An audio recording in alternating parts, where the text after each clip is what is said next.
So we've been talking about acids, now we're going to talk about bases. Strong base dissociates completely in solution. So what we see then is that the hydroxide ion concentration will be equal to the concentration of the base because it dissociates completely. So here are some common strong bases, and these are all metal hydroxides that are soluble. So lithium hydroxide, you put that in water. You don't have intact molecules of lithium hydroxide because lithium hydroxide doesn't have molecules. It has ions, and so the ions separate. Here we've got strontium hydroxide, calcium hydroxide. These guys have 2 moles of hydroxide ion for every mole of formula unit, right? So you have to take that into account because when 1 mole of barium hydroxide dissociates, you get 2 moles of hydroxide.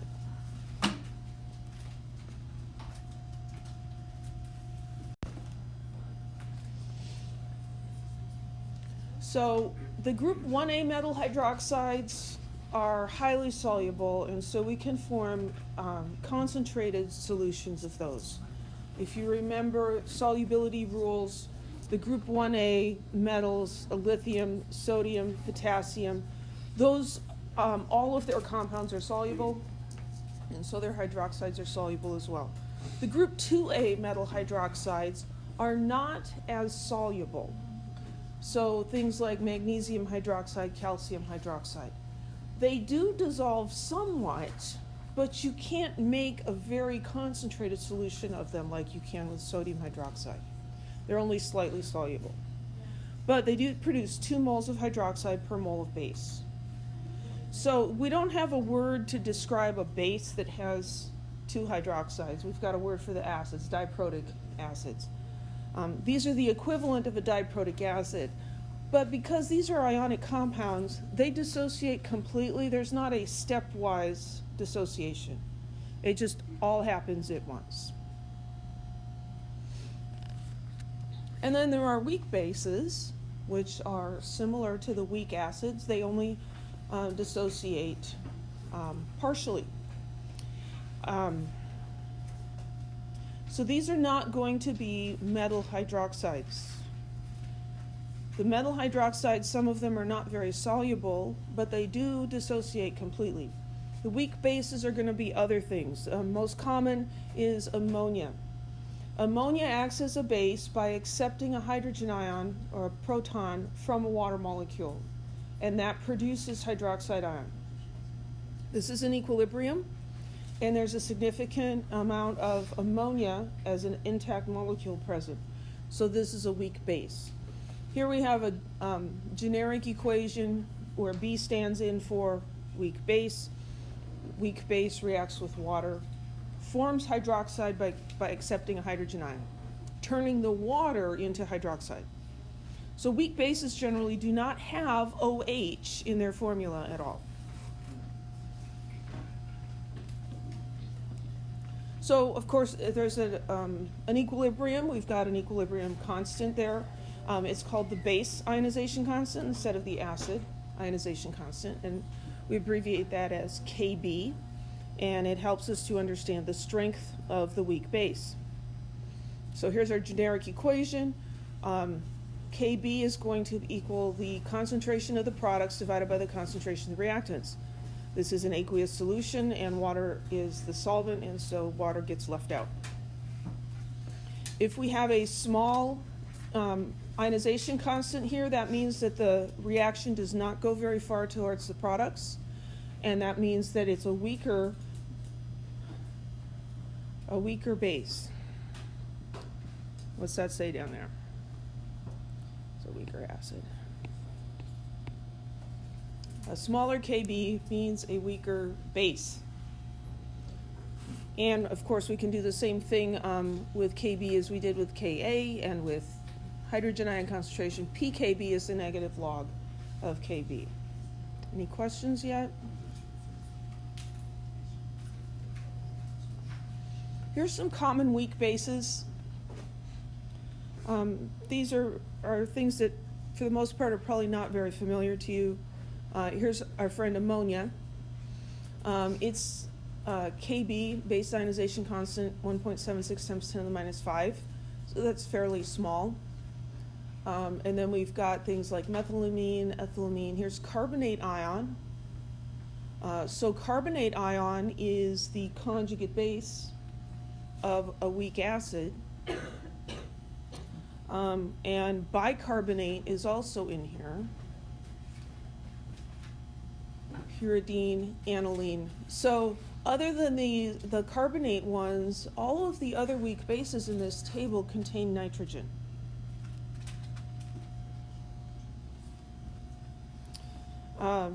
Organic compounds with nitrogen, most of those end up being amines.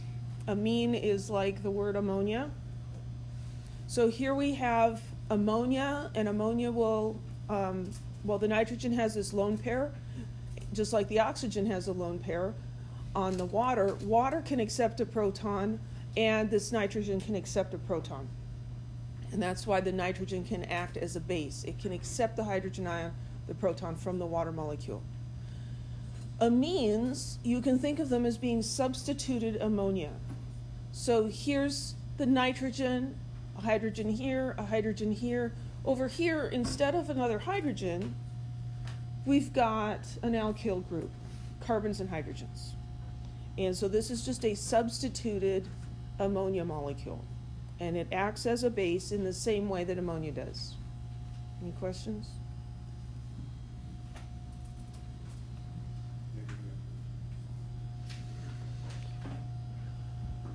Okay, so we need to learn how to find the hydroxide ion concentrations, pHs of basic solutions. When you have a strong base, the contribution from water, the autoionization of water, is negligible, so we can just ignore it. When we're looking at weak bases, it's very similar to what we did with weak acids. For the most part, we can neglect, again, the contribution from the autoionization of water. We'll make an ice table, putting in our initial amounts, and use the Kb expression to find the hydroxide ion concentration. So let's find the hydroxide ion concentration and the pH of a 0.010 molar barium hydroxide solution. So we need to write the equation out. So barium hydroxide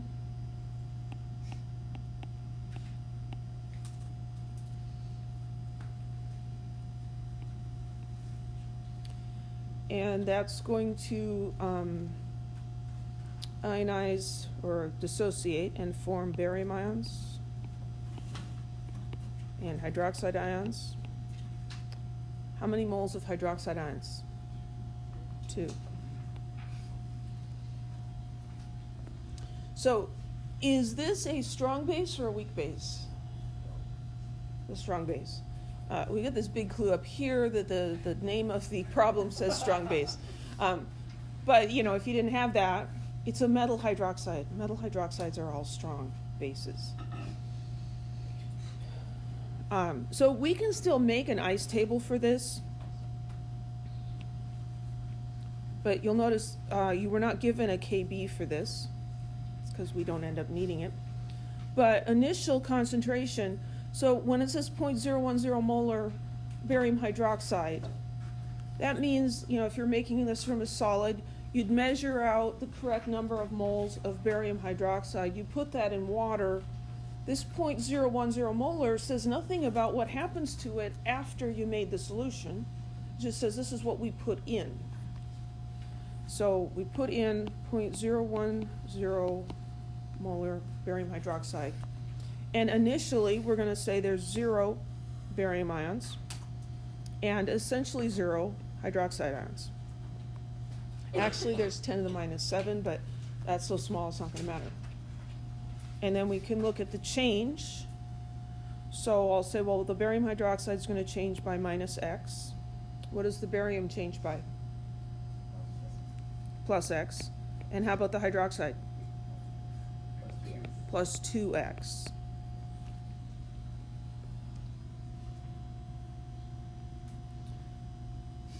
So we could write this out, 0.010 minus x, and we've got x, and we've got 2x. Bless you. Now, if this was a weak base, then we'd, make our expression and set it equal to kb and solve for x, but there's no kb. Because it goes all the way, right? This is actually not an equilibrium.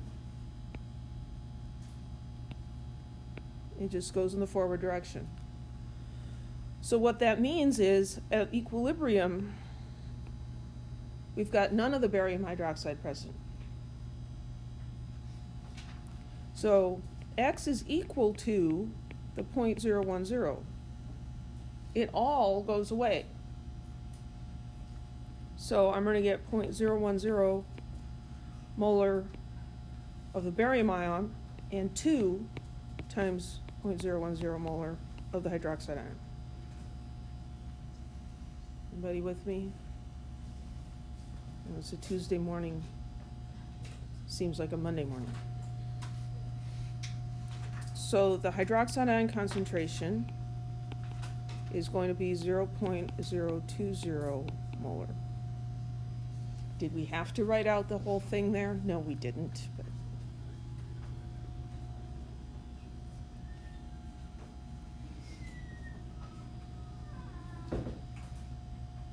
another way you can look at that is to say, well, I had 0.010 molar barium hydroxide.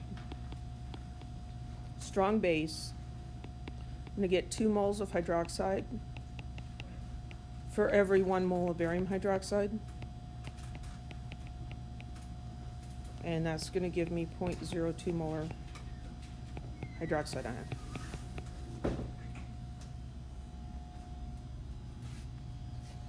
You can do this for a strong base. Well, we've got our hydroxide ion concentration. What's the pH?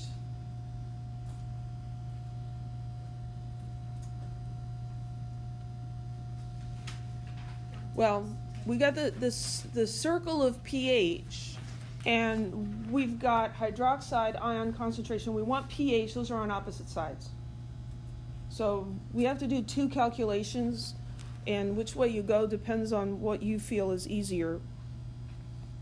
What I'm going to do is I'm going to find the POH and then subtract that from 14. So POH is the negative log of 0.020.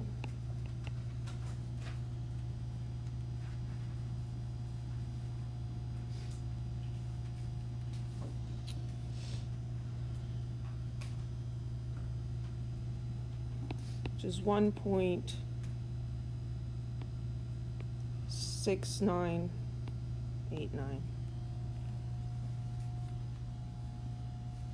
0.010 had 2 significant figures. When I take the log of that, the significant figures show up after the decimal point. So that's the pH. POH equals 14 exactly minus the POH. 14 minus 1.6989.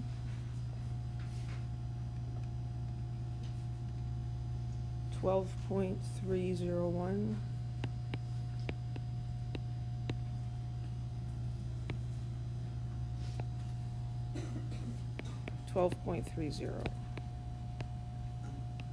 That's our pH.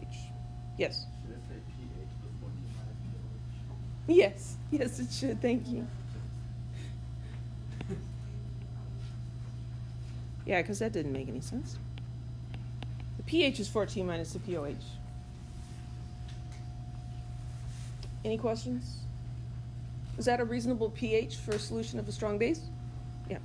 I'm sorry, where did that 14 come from? Is it from The 14 comes from this relationship pH plus POH is equal to 14. Oh.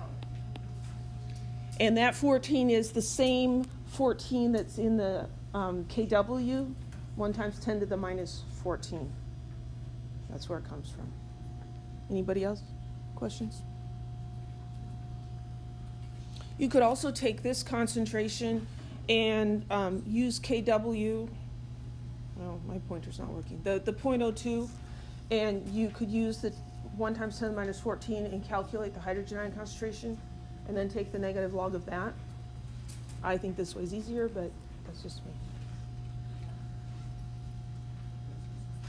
Okay, here we got a weak base. Find the hydroxide ion concentration pH of 0.33 molar methylamine, and we're given a Kb. So, do we need to know the formula for methylamine? Do we? Not really, no. We could just call it B for base. So we'll say B for base. This weak base plus water is in equilibrium with the base taking that hydrogen ion plus hydroxide ion.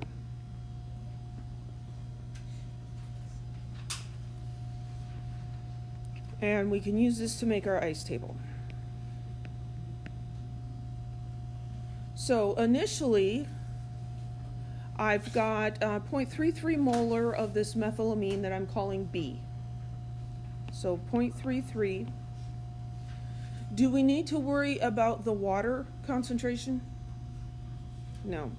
So I'm just going to squiggle that out so we don't get tempted to put things in there. What's my initial concentration of BH plus? 0. And the hydroxide? 0. I'm going to put approximately 0 because we know it's not exactly 0. And then I put in X's for changes. So my reactant there is going to go down by X and my products are going to go up by X. These weak bases are not going to take 2 hydrogens. The coefficients will just be 1 for these weak bases. So then at equilibrium, I've got 0.33 minus X, and I've got X, and I've got X. So Kb is the 4.4 times 10 to the minus 4 that was given to me, and that's going to be equal to X squared over 0.33 minus X.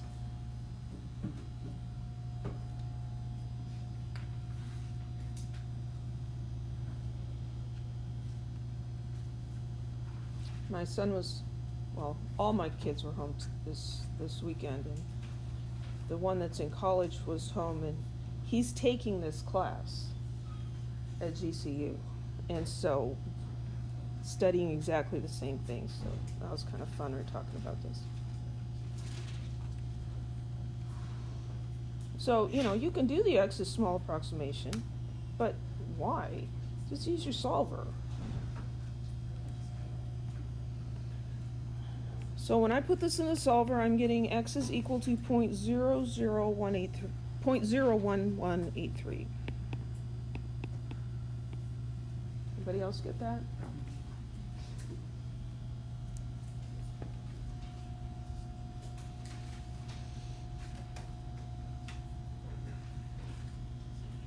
So what am I trying to find here?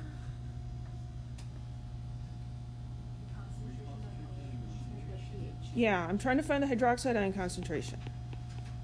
When I look at this ice table, the hydroxide ion concentration at equilibrium is equal to X. So there I have my concentration. And that would probably put 2 sig figs on that. Again, we get a little sloppy with sig figs in 1B. But we don't want to get too sloppy. So now we need also the pH. So again, I'm going to find the POH first.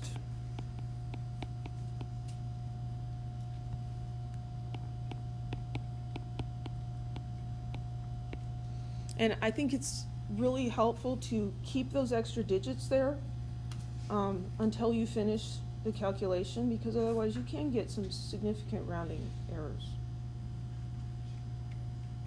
So the log of that, I'm getting the POH is 1.9270. So pH is 14 minus 1.9270.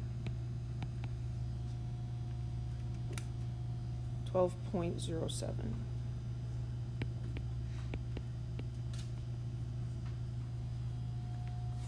Any questions?